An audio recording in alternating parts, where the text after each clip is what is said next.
Everyone welcome back to my channel. तो friends, Hare Krishna, जय माता दी। कैसे हो आप?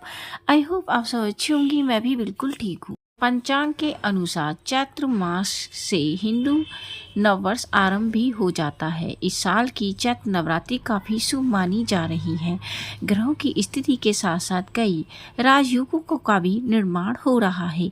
हिंदू धर्म में चैत्र नवरात्रि का विशेष महत्व है। पंचांग के अनुसार साल में कुछ 4 बार नवरात्रे आते हैं, जिसमें 2 बार गुप्त नवरात्रे होते हैं, जिसे तंत्र साधना के लिए सबसे अच्छा माना जाता है। वहीं अन्य 2 नवरात्रे को चैत्र और शारदीय नवरात्रि कहा जाता है।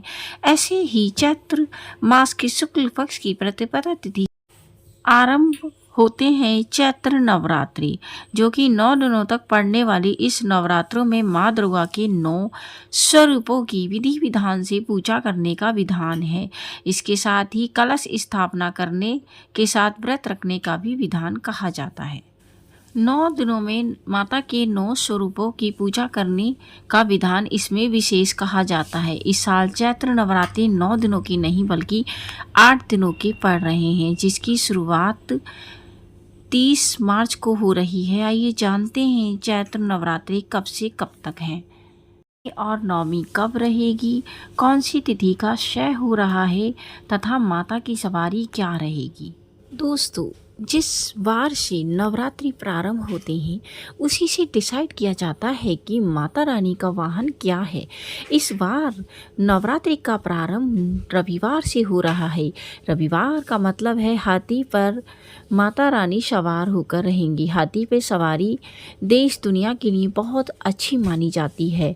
सुख समृद्धि धन वैभव के लिए भी बहुत ही अच्छा योग है। इसका एक नेगेटिव पॉइंट ये है कि इस बार वर्षा बहुत ही ज़्यादा होगी, तो वर्षा ज़्यादा होने की आसार रहेंगी। यहाँ पर माता रानी हाथी पर सवार होकर आएंगी। नवरात्रि का प्रारंभ 30 तारीख को हो रहा है। दिन रहेगा रविवार। 6 अप्रैल को नवरात्रि का विश्राम है। उस दिन भी जो दिन रहेगा वो रहेगा रविवार। मतलब माता रानी आएंगी भी रविवार को और जाएंगी भी रविवार को। मतलब दोनों टाइम हाथी पर आएंगी और हाथी पर ही जाएंगी। दोस्तों, आप जब भी नवरात्रों में माता रानी की स्थापना करेंगे तो आप पिंडी रूप में उनकी स्थापना करिएगा। मतलब 3 आप एक काम करिएगा, मिट्टी की पिंडी बनाइएगा और वहीं पर माता रानी की स्थापना करिएगा। उनको चुन्नी वगैरह टीका वगैरह करिएगा। देवी भागवत के अनुसार पिंडी रूप में माता की हम स्थापना करते हैं तो माता रानी स्वयं वहाँ प्रकट हो जाएंगी। अगर आप वैष्णो देवी में गए होंगे तो वहाँ पर भी आपने माता रानी को पिंडी रूप में ही देखा होगा। तो दोस्तों, इसलिए आप ज़रूर करिएगा। आपने देखा होगा, हम शिवलिंग की भी हम कभी भी स्थापना करते हैं तो बोलते हैं ना, पार्थिव शिवलिंग बनाइए। या फिर आपने देखा होगा कि तीज हो गई, हरतालिका तीज हो गई, उसी में भी बोला जाता है कि मिट्टी से शिव जी बनाइए, पार्वती बनाइए, गणेश जी बनाइए। बहुत ही ज़्यादा शुभ होता है। तो आप पिंडी रूप में माता जरूर स्थापित करिएगा। प्रतिपदा तिथि जो है 29 मार्च को शाम 4:30 बजे हो रही है। तिथि के अनुसार प्रतिपदा तिथि 30 तारीख को जो है नवरात्रि मनाई जाएंगी, क्योंकि उदय तिथि के अनुसार 30 तारीख को ये पड़ रही है। प्रतिपदा तिथि का जो विश्राम है वो 12:30 बजे के आसपास हो रहा है। तो नवरात्रि 30 तारीख को प्रारंभ हो रहे हैं और माता रानी जो विदा होंगी वो 6 अप्रैल को हो रही।